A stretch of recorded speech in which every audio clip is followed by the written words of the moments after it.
शिव महापुराण की कथा यहां तक कहती है, मंदिर में जल चढ़ाने जाओ तो अपने घर से जल लेकर जाओ। मंदिर में तो बाल्टी भरकर रखा रहता है, लोटा भी रखा रहता है, कलश भी रखा रहता है। मंदिर का पानी भरकर, मंदिर की बाल्टी में से जल भरकर शंकर भगवान को नहलाना सरल है। अपने घर से जल लेकर जब जाओगे तो घर का वास्तु दोष, घर का पितृ दोष और घर का काल सर्प दोष तीनों उस लोटे के माध्यम से जाएगा और शिव को समर्पित हो जाएगा।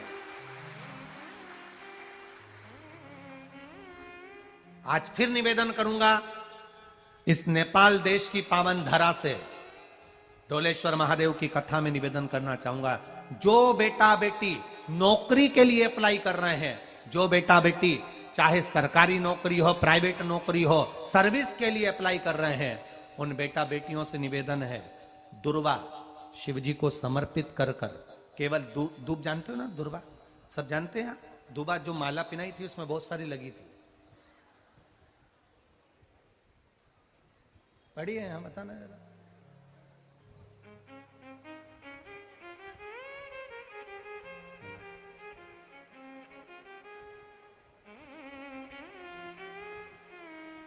दुर्वा, जो बेटा बेटी सर्विस के लिए अप्लाई कर रहे हैं, तुम मेहनत करो, पढ़ाई करो, खूब पढ़ो, खूब तैयारी करो, अच्छे से तैयारी करो। जितनी मेहनत तुमने पूर्व में करी उससे दुगनी मेहनत तुम करो उस नौकरी को पाने के लिए। और साथ में जब एग्जाम के लिए जाओ, कहीं इंटरव्यू देने के लिए जाओ, दुर्वा शिव जी को, इस दुर्वा का जो डंडी का मुख है ये अशोक सुंदरी वाली जगह, फिर समझ लीजिए जैसे ये शिवलिंग, ये गोल जलाधारी, यहां से पानी नीचे गिरता है, बीच में अशोक सुंदरी का स्थान होता है। तो ये जो दुर्वा हम चढ़ाएंगे तो इसका डंडी का मुख शिवलिंग के ऊपर चढ़ाएंगे, तो ये शिवलिंग पर डंडी की जो भाग है वो अशोक सुंदरी की ओर हो गया और ये भाग इस ओर हो गया।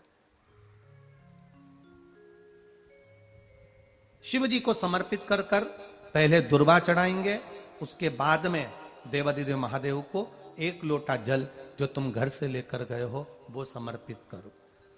3 महीना लगातार अपनी पढ़ाई की मेहनत करो, अपने इंटरव्यू की मेहनत करो और खूब अच्छा पढ़कर साथ में एक लोटा जल और दुर्वा, शिव जी को भले 10 दुर्वा की जगह केवल 1 दुर्वा चढ़ाओ, चढ़ाकर जल चढ़ाना, 3 महीने तक लगातार बाबा से प्रार्थना करना। विश्वास कहता है अगला पत्र तुम्हारा व्यासपीठ पर होगा, नौकरी लगेगी, निश्चित है।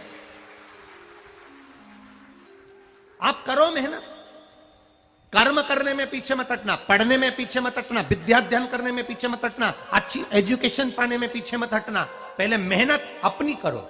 पूर्व में जो इंटरव्यू दिए हैं उसमें जितनी कमी रह गई, अगली कमी को पूर्ण करने के लिए अच्छी मेहनत करो, खूब पढ़ो, खूब अच्छे से विद्या अध्ययन करो और फिर बाबा पर समर्पित होकर जाओ, बाबा पर विश्वास कर कर जाओ, भरोसा पूरा कर कर जाना।